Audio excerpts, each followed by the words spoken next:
नबी करीम को अल्लाह ताला ने सिर्फ इंसानों के लिए नहीं बल्कि जिन्नात के लिए भी नबी बनाकर भेजा। कुरान करीम में सूरतुल जिन इसी हकीकत की वजाहत करती है। एक रात का वाकया है कि रसूलुल्लाह मक्का मुकर्रमा के करीब वादी नखला में कुरान की तिलावत फरमा रहे थे। इसी वक्त चंद जिन्नात का गुजर वहां से हुआ। जब उन्होंने कुरान की आवाज सुनी तो ठहर गए और हमतन गोश होकर सुनने लगे।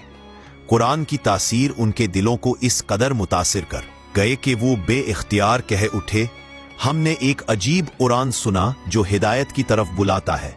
हम उस पर ईमान ले आए और हम अपने रब के साथ किसी को शरीक न ठहराएंगे। इसके बाद वो जिन्नात अपनी कौम के पास वापस गए और कहा, ए हमारी कौम, अल्लाह के नबी की दावत कबूल करो और कुरान की पैरवी करो, ये तुम्हें सीधे रास्ते पर ले जाएगा।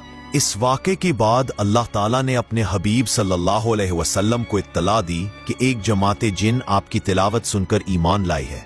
कुरान में इरशाद हुआ, पुल ऊहिया इलैया अन्नहु इस्तमअ नफरुम मिनल जिन्नी फ़क़ालू इन्ना समिअना कुरआनन अजबन। ये वाक़या इस बात की दलील है कि जिन भी इंसानों की तरह मुकल्लफ है और उन पर भी ईमान और अमल लाजिम है। नबी अकरम की दावत आफाकी है जो ज़मीन और आसमान की मखलूकात सब के लिए है। कुरान की तासीर दिलों को बदलने की ताकत रखती है, खा हो इंसान हो या जिन्नात।